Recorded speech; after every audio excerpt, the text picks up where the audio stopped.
In my 10th grade geometry classroom, I see a future for my students that expand beyond a whiteboard, rows of desks, a textbook, and 4 classroom walls.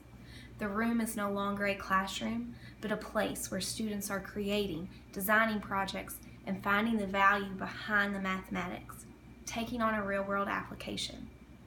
There are no longer students in my classroom, but rather the room is filled with engineers, architectural designers, air traffic controllers, interior decorators, fashion designers, construction workers, artists, and so much more. The students see the value behind what they are learning. Rather than having a formula and substituting in the numbers, the students are working towards understanding why the formula works and what the real-world application of these geometry formulas would be. The students are engaged in learning because they want to create a future for themselves. My school will be more like a theme park for learning rather than a classroom. The environment will transform into whatever workspace my students need. The article, Why Schools and Hospitals Should Be More Like a Theme Park, states, the best theme parks use technology as a means to an end, freeing visitors to become joyously lost in the moment. They feel simple, intuitive, and magical. This is the same experience that I want my students to feel in my classroom. How will this be achieved, you asked? Students will take the formulas and theorems taught to them, and they will apply this knowledge to their own interest.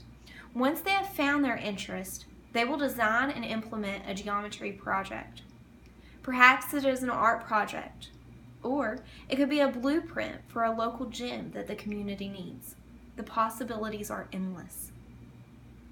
Students will apply the geometry theorems, formulas, and proof into their projects so that a rationale of why this works is there and applicable.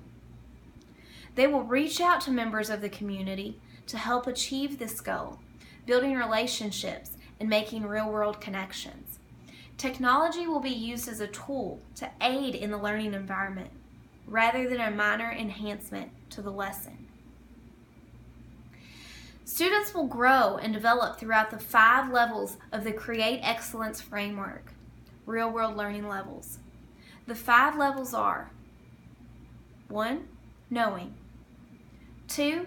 Practicing, 3. Investigating, 4. Integrating, and 5. Specializing. First, students need to have an understanding of geometry concepts. So, the beginning of the unit, there will be some introduction of the material, along with the application of the formulas. Students will practice solving problems and gain a better understanding. Second, students will take these concepts they have just practiced and apply them to a real-world application problem. No longer is there just a step-by-step process to repeat, but rather the path to applying the knowledge must be found. Third, students will begin to investigate by applying those formulas. One example might be that they take formulas to design a unique swimming pool, and then they calculate the volume. And the class could hold a competition to see who could create the best swimming pool. This then could be voted on by students at the local elementary school for the best design or the deepest pool. Fourth, students will integrate content from other subjects to help them to succeed in their career that is geometry based. A student wanting to choose a career path of fashion design will not only need geometry, but they will also need to incorporate an artistic eye, as well as a marketing approach in order to ensure that the outfits they design will sell. The final level of this framework is that students within my geometry class will reach is specializing in their field to make a difference within the community. Whatever their interest might be, they will reach out and work with a professional in their field and help make a positive impact on our community. My 10th grade geometry class is a vision for now, but will one day be the reality in which our students learn, grow, and excel in. Teachers and library media specialists need that spark to ignite the fire within our students to succeed.